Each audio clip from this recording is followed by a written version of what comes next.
एक साइड में आपको थ्योरी का एक लिस्ट है और दूसरे साइड में उनका प्रोपाउंडर का लिस्ट है, और यहाँ हमको क्या करना है, मैच करना है। तो जो थ्योरी है वो to factor theory, model of intellect, group factor theory, multiple intelligence.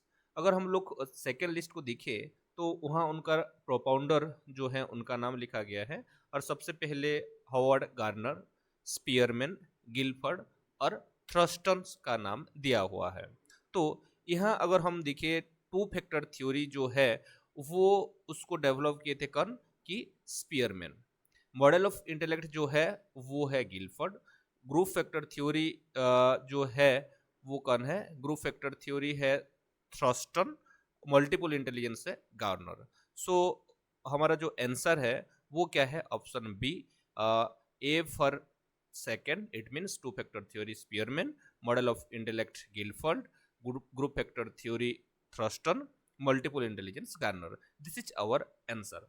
सो देखिए कि यहाँ आपको कुछ अलग मिल जाएगा कि टू फैक्टर थ्योरी जो है उसको डेवलप किए थे कौन, उनका प्रोपाउंडर और फादर बोल सकते हैं Charles Spearman. Primary mental ability जिसको कि हम लोग PMA बोलते हैं वो थ्रस्टन दिए थे, और 16 PMA के बारे में बोले थे कौन, थ्रस्टन। ठीक वैसे सैम्पलिंग थ्योरी जो है वो थॉमसन का है, इसी में भी इसी से भी बहुत बार क्वेश्चन पूछा गया है। नेक्स्ट अगर हम देखें मल्टी फैक्टर थ्योरी थॉर्नडाइक का है। फ्लूइड और क्रिस्टलाइज थ्योरी जो है वो कैटल, रेमंड कैटल का है। ग्रुप फैक्टर थ्योरी बॉट का है। यहाँ से बहुत बार हमको क्वेश्चन पूछा गया है, और अगर हम देखिए यूजीसी नेट में तो बहुत सारे स्टूडेंट ऐसे कंफ्यूज होते हैं ये ग्रुप फैक्टर थ्योरी को लेकर, हो गया। लेकिन इसी का आंसर कहाँ आपको बॉट मिलता है, और आपको कहाँ कौन सा मिलेगा कि थ्रस्टन भी मिलेगा, हो गया। जो भी होगा वो राइट ही है। स्ट्रक्चर ऑफ इंटेलिजेंस जो है वो है गिलफर्ड का। थ्योरी ऑफ मल्टीपल इंटेलिजेंस जो है गार्नर का। टर्किक थ्योरी जो है वो स्टर्नबर्ग का। और पास थ्योरी ऑफ इंटेलिजेंस जो कि दास, हो गया। ये इंडिया का एक थ्योरी है। और CHE थ्योरी जो है वो कैटल, हॉर्न और कैरोल का दिया हुआ एक थ्योरी है। नेक्स्ट जो क्वेश्चन है, sequence the following stages of Piaget's theory of cognitive development in the correct order. कि कुछ जो पियाजे का दिया हुआ कुछ कॉग्निटिव डेवलपमेंट का स्टेजेस जो है उसका बारे में दिया गया है, और हमको क्या करना है कि उनको एक सीक्वेंशियल वे में उसको रखना है। तो ए में दिया हुआ है कंक्रीट, दूसरे में सेंसरी मोटर, फॉर्मल ऑपरेशनल और प्री ऑपरेशनल। लेकिन अगर हम देखें तो पियाजे का जो फास्ट स्टेज जो है वो है सेंसरी मोटर। इट मीन्स जो हमारा ऑप्शन है, ऑप्शन B 2 और 3 से कोई एक हो जाएगा। नेक्स्ट सेंसरी मोटर के बाद हमारा प्री ऑपरेशनल आता है, तो इसका मतलब कौन सा आएगा, डी। इसका मतलब क्या है, option 2 is the right answer, BDAC, pre operational sensory motor, pre operational, उसके बाद कंक्रीट ऑपरेशनल, और उसके बाद क्या है, formal operational stage. This is the age group 0 to 2 sensory motor, 2 to 7 हमारा pre operational stage, 7 to 11 concrete operational, और 11 to 16 जो है वो फॉर्मल ऑपरेशनल स्टेज है। अगर हम लोग देखें पियाजे का जो स्टेजेस को, तो ये आपको तो पता चल गया है कि सेंसरी मोटर 0 से लेकर 2 साल तक चलता है। और यहाँ जो स्कीमा जो होता है ना वो बहुत ही ज़्यादा डेवलप होता है। Schema are based on largely behaviour of the perception, कि यहाँ जो स्टूडेंट और वो जो बच्चा जो होता है उसी का जो बिहेवियर और परसेप्शन के ऊपर ज़्यादा करके बेस करके पर रहता है हमारा स्कीमा। और ऑब्जेक्ट परमानेंस जो है, हो गया, उसी को यहाँ हमको ज़्यादातर देखने के लिए मिलता है। और उसके साथ साथ ट्रायल एंड एरर एक्सपेरिमेंटेशन यहाँ देखने के लिए मिलता है। और जो सिंबलिक थॉट जो है वो भी बच्चे के अंदर यहाँ डेवलप हो जाता है। नेक्स्ट जो स्टेज है वो कौन सा है, प्री ऑपरेशनल। वो 2 से लेकर कहाँ तक, 6 तक चलता है, हो गया। और यहाँ क्या होता है कि बहुत सारे तरह का जो ग्रामेटिकल स्ट्रक्चर जो है ना, सिंबलिक थिंकिंग एबिलिटीज, हो गया, ये सब चीज़ डेवलप होता है। नेक्स्ट अगर हम लोग कंक्रीट ऑपरेशनल्स में देखें तो यहाँ जो थिंकिंग एबिलिटी जो है वो हमको यहाँ देखने के लिए मिलता है, जैसे कि कंजर्वेशन, हो गया, डिस्टिंक्शन, ये सब कुछ हमको यहाँ देखने के लिए मिलता है। और लास्ट स्टेज जो है फॉर्मल ऑपरेशनल स्टेज, वहाँ आपको जो ट्रांसडक्टिव रीजनिंग, हो गया, ये इस तरह का जो हायर लेवल थिंकिंग जो है वो वहाँ डेवलप हो जाता है। ये और कुछ है कि सेंसरी मोटर स्टेज में जो सेंसेस जो होते हैं वो टीचर होते हैं, वो सेंसेस के थ्रू ये वाला स्टेज में बच्चा सीखता है। रिफ्लेक्सिव एक्शन यहाँ देखने के लिए मिलता है। और जो बच्चा होता है यहाँ वो बिहेवियर को वो नकल करता है, इमिटेट करता है। नेक्स्ट सेकंड स्टेज जो है वो है प्री ऑपरेशनल स्टेज, और यहाँ बच्चे के अंदर लैंग्वेज का डेवलपमेंट हो जाता है। बहुत बार क्वेश्चन पूछा गया है कि वाइगोत्स्की के साथ, वाइगोत्स्की का जो लैंग्वेज डेवलपमेंट जो है उसके साथ कंपेयर किया गया है और क्वेश्चन पूछा गया है। ओके, तो लैंग्वेज डेवलपमेंट कौन सा स्टेज में पियाजे का थ्योरी के हिसाब से होता है, वो है प्री ऑपरेशनल स्टेज। इरिवर्सिबिलिटी, ईगोसेंट्रिज्म्स और एनिमिज्म्स जो है ये भी प्री ऑपरेशनल स्टेज में देखने के लिए मिलता है। और यहाँ से भी क्वेश्चन बहुत बार पूछा गया है कि बच्चा जो होता है वो इरिवर्सिबिलिटी कौन सा स्टेज में रहता है, वो है प्री ऑपरेशनल स्टेज में। इरिवर्सिबिलिटी मतलब क्या है कि यहाँ अगर कोई चीज़ को आप सिक्वेंशियली रख दिए तो वो रिवर्स वे में वो उसको बोल नहीं पाता या रख नहीं पाता। अगर एक एग्जांपल लिए हम लोग कि 1 to 10 तक कोई बच्चा को पता है, तो अगर हम लोग उसको बोले कि तू 10 से लेकर 1 तक बोल, तो वो कभी बोल नहीं पाएगा। तो इसी को क्या बोला जाता है, इरिवर्सिबिलिटी बोला जाता है। नेक्स्ट है ईगोसेंट्रिज्म्स, और यहाँ बच्चा का जो ईगो है वो एकदम ज़्यादा ही रहता है। और यहाँ एनिमिज्म्स जो है वो भी दिखने के लिए मिलता है, मतलब हर एक चीज़ को वो एनिमल्स की तरह ट्रीट करता है। नेक्स्ट जो है कंक्रीट ऑपरेशनल स्टेज, यहाँ जो लॉजिकल थिंकिंग जो है उसका ये मतलब कंक्रीट ऑपरेशनल स्टेज का लास्ट पार्ट में ना कि लॉजिकल थिंकिंग डेवलप होना स्टार्ट हो जाता है। जो इरिवर्सिबिलिटी जो कि प्री ऑपरेशनल स्टेज में था, यहाँ वो रिवर्सिबिलिटी हो जाता है। बच्चा मतलब ऑपोजिट वे में बोल सकता है।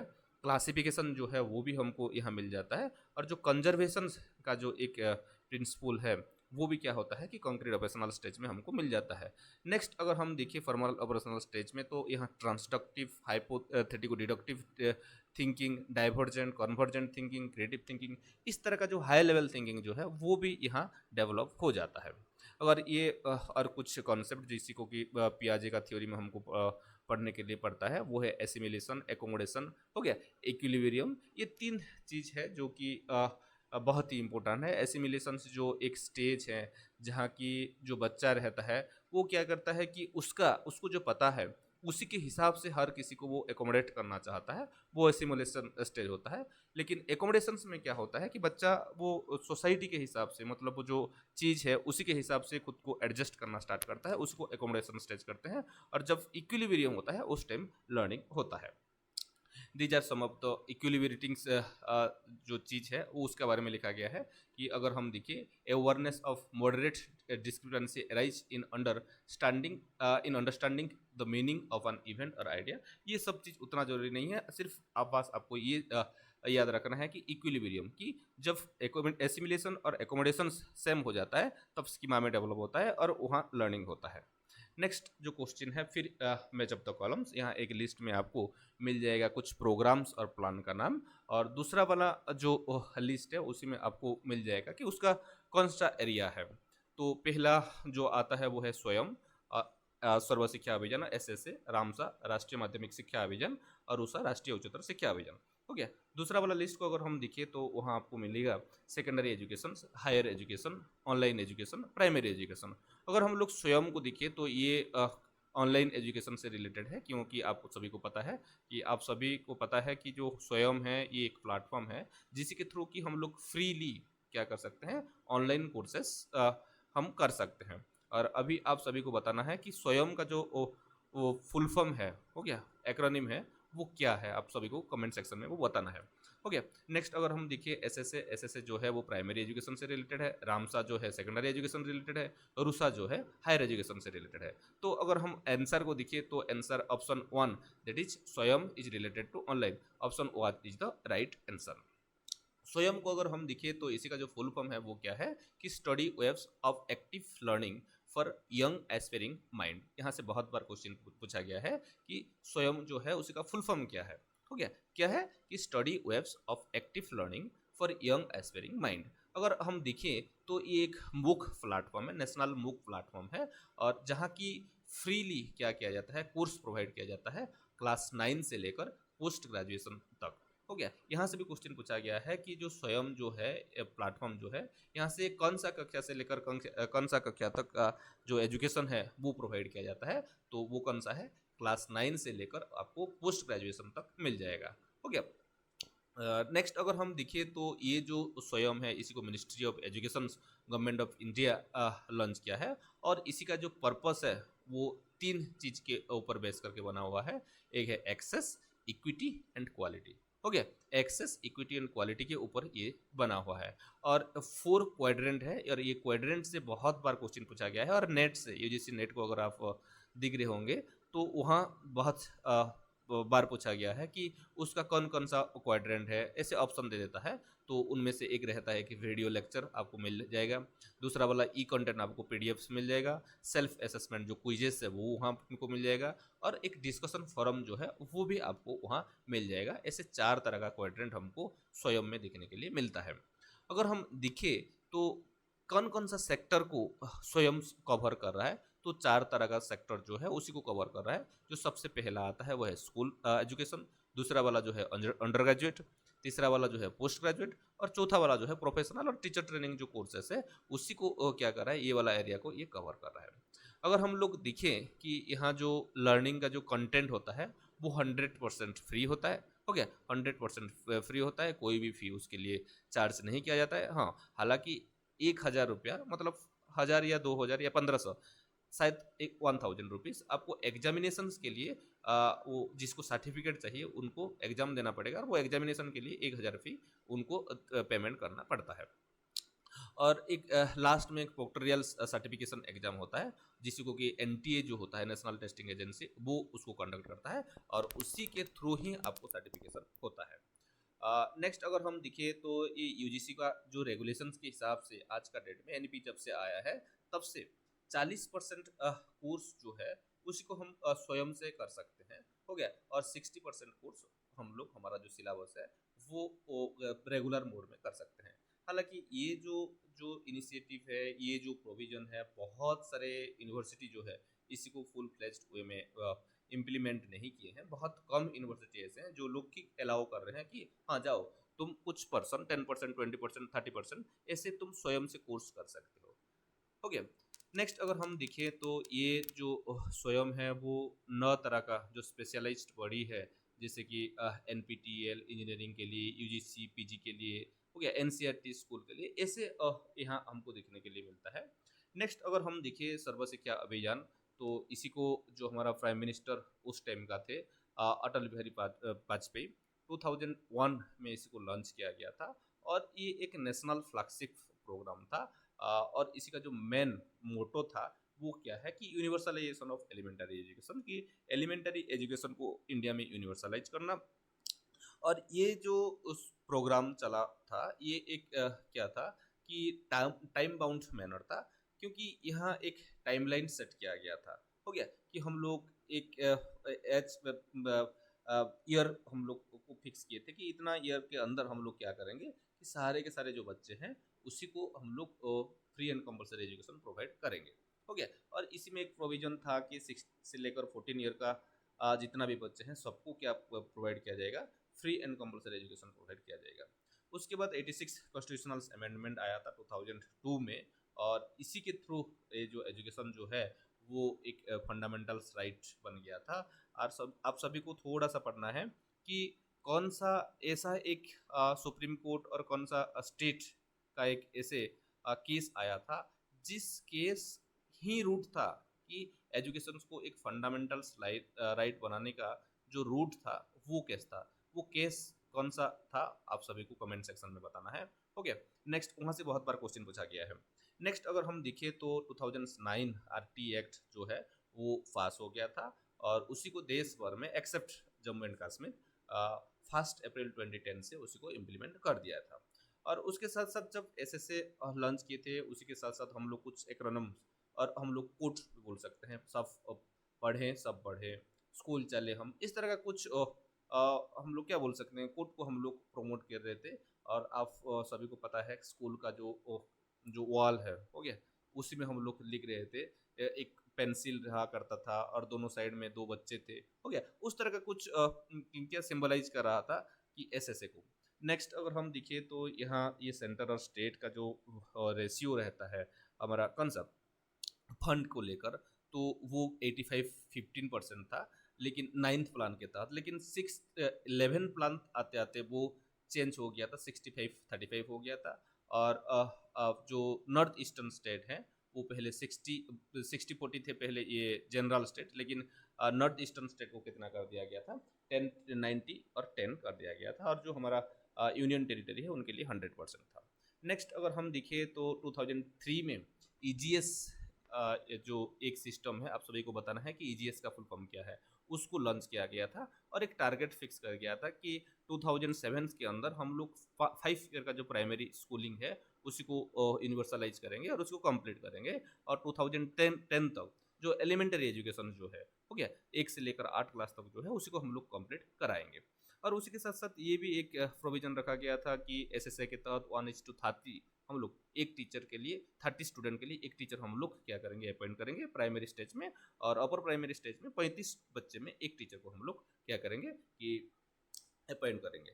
और उसी के साथ साथ जो जेंडर स्पेसिफिक टॉयलेट बनाएंगे, ड्रिंकिंग वाटर फैसिलिटी प्रोवाइड करेंगे, इस तरह का बहुत सारे प्रोविजन एसएससी के अंदर रखा गया था। और उसके बाद केजीबीबी जो कि आप सभी को पता रहे, कस्तूरबा गांधी बालिका विद्यालय, उसी को इम्प्लीमेंट कर दिया गया था। और उसी के तहत जो गर्ल्स थे SC ST OBC कैटेगरी से और भी कोई भी माइनॉरिटीज कम्युनिटी से, उनको क्या जा रहा था कि फैसिलिटेट किया जा रहा था उसी के थ्रू, वहाँ उनको हॉस्टल फैसिलिटी प्रोवाइड किया जा रहा था, और भी बहुत सारे सैनिटाइजेशन फैसिलिटी भी प्रोवाइड किया जा रहा था। नेक्स्ट एक पोर्टल स्टार्ट किया गया था सगुन करके, हो गया। और इसी को, इस शगुन पोर्टल जो है ये इसी को वर्ल्ड बैंक जो है वो फंडिंग किया था, और उसी के तहत सारे के सारी चीज़ों को वो डिजिटली उसमें रिकॉर्ड किया जा रहा था। नेक्स्ट रामसा आया था। रामसा जो है वो 2009 में जो हमारा MHRD मिनिस्ट्री था, जो कि आज का डेट में चेंज हो गया है, मिनिस्ट्री ऑफ एजुकेशन करके हो गया, वो लॉन्च किया था। और इसी का जो मेन मोटो था वो क्या था कि यूनिवर्सलाइजेशन ऑफ सेकेंडरी एजुकेशन। अगर हम लोग एसएसए को देखेंगे तो उसी का मोटो था कि universalization of elementary education, primary education.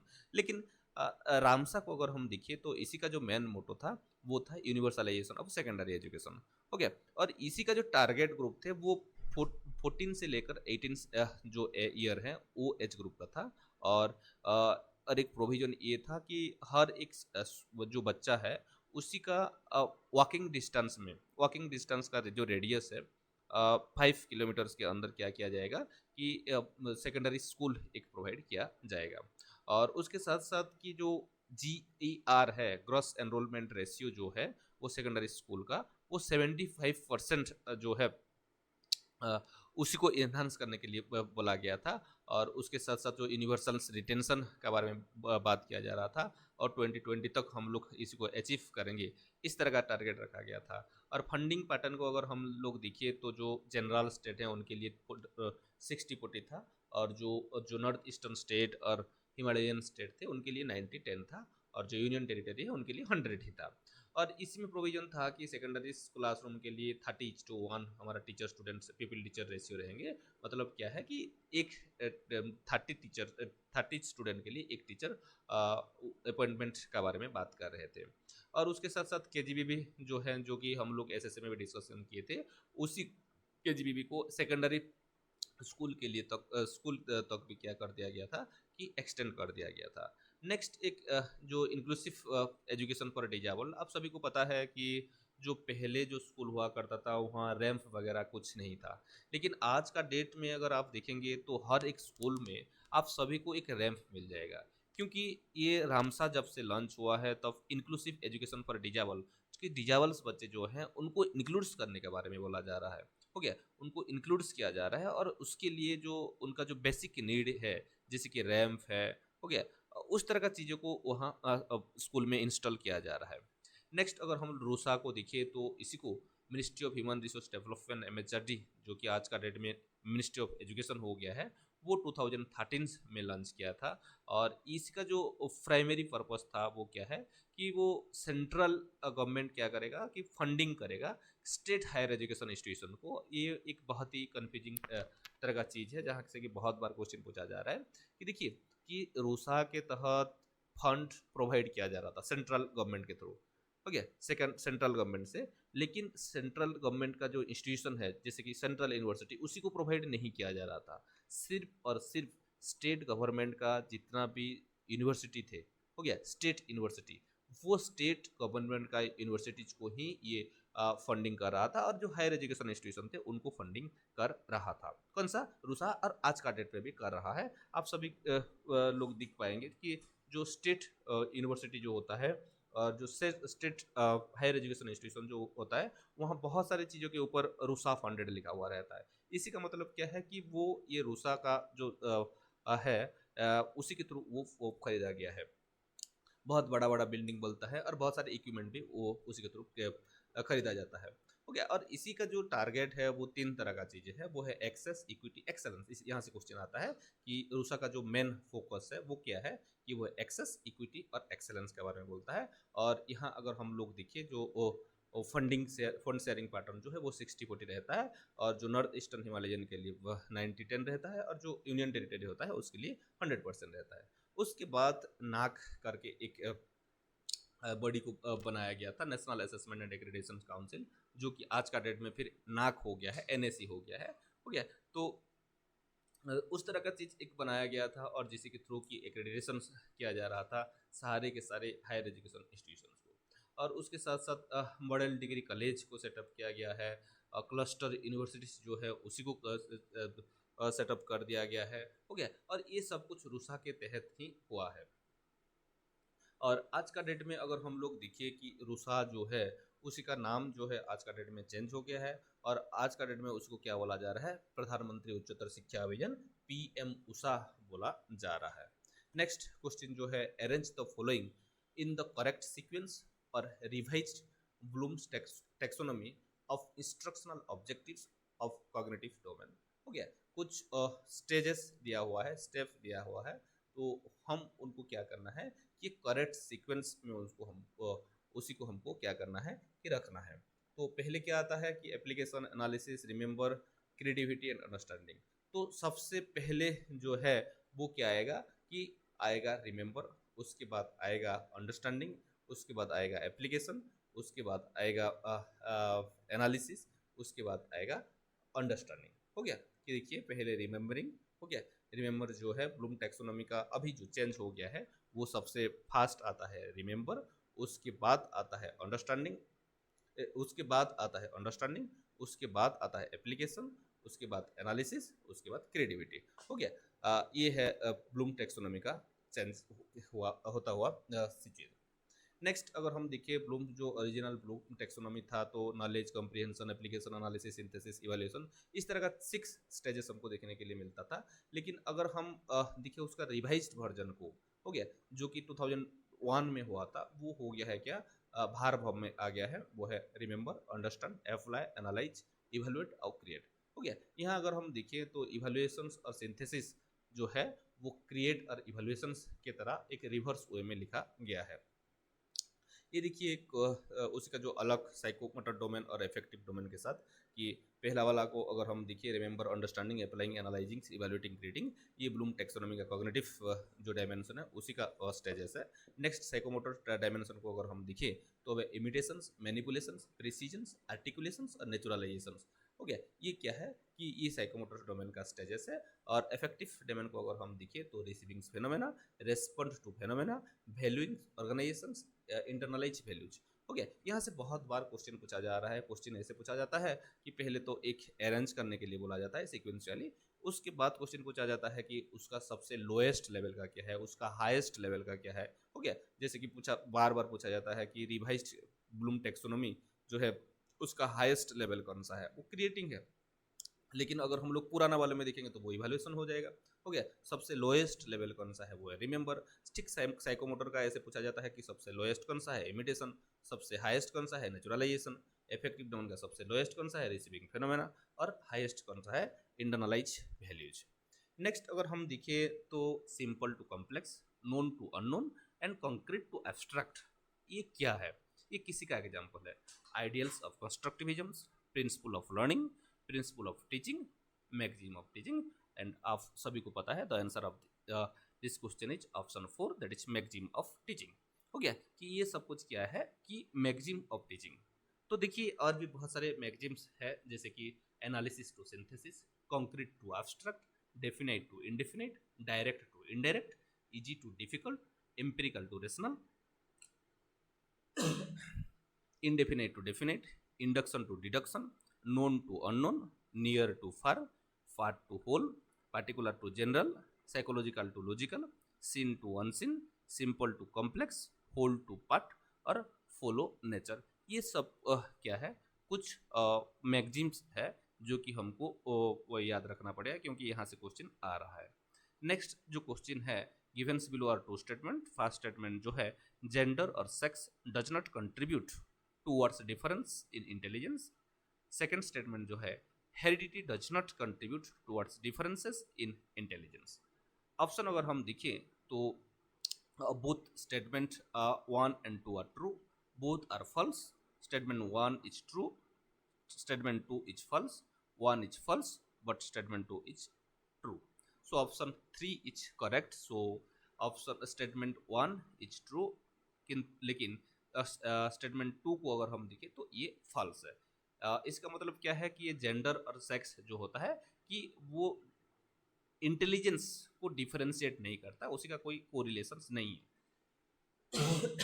और उसी के साथ साथ ये हेरिडिटी जो है वो कंट्रीब्यूट्स नहीं करता इंडिविजुअल्स डिफरेंस और इंटेलिजेंस का जो डिफरेंस रहता है इंडिविजुअल टू इंडिविजुअल, उसमें इसका मतलब क्या है कि हेरिडिटी जो है वो एक रोल प्ले करता है जिसके लिए कि इंटेलिजेंस जो है अलग अलग रहता है अलग अलग लोगों के अंदर। हो गया। अगर हम इंटेलिजेंस का फैक्टर अफेक्टिंग को अगर हम देखें तो सबसे बड़ा फैक्टर आता है जेनेटिक, दूसरा वाला आता है एपिजेनेटिक। जेनेटिक का मतलब क्या है, जो हमारा कॉग्निटिव पोटेंशियल जो है वो जेनेटिक्स डिटरमाइन करता है। एपिजेनेटिक जो कि एनवायरनमेंट डिसाइड करता है। न्यूरोबायोलॉजी जो ब्रेन का साइज हो गया, उसका एफिशिएंसी। प्रीनेटल केयर हो गया कि जब प्रीनेटल्स मतलब क्या है कि बार्थ से पहले वाला जो स्टेज है उस टाइम्स कैसे केयर लिया गया है, मेटरनल हेल्थ कैसा था, हो गया उस तरह का चीज़ें भी अफेक्ट करता है। चाइल्डहुड न्यूट्रिशन, बच्चा जब छोटा था तब किस तरह का उसको ख्याल रखा गया है